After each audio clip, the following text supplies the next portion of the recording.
Spotify Wrapped dropped yesterday for most people. Normally everyone looks forward to checking their stats and rushing to share them online, but this year feels different. And not in a great way. If you haven't experienced it before, Spotify Wrapped is a slick little slideshow the app builds for each user. It highlights your listening habits, your top artists, and your most played songs over the course of the year.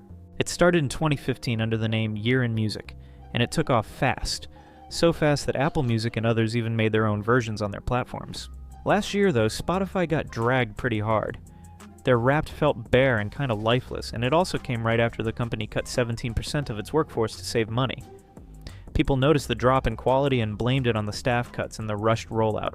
So going into 2025, the pressure was on, and while the design this year landed better with most users, a lot of people are also pointing out some strange things about it.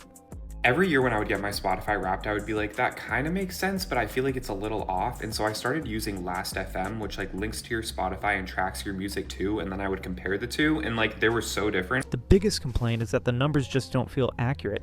People are seeing artists or songs in their top 5 that they barely listen to.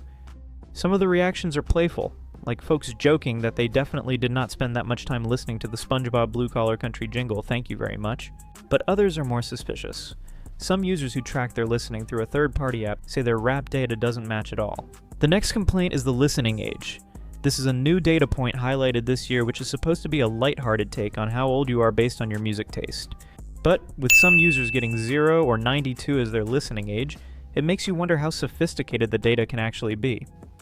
Listen, it's a good joke. It's a great joke even.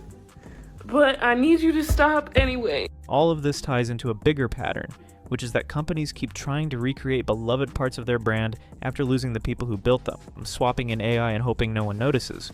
Spotify Wrapped is just one example showing that audiences do notice, and they care when the magic isn't there.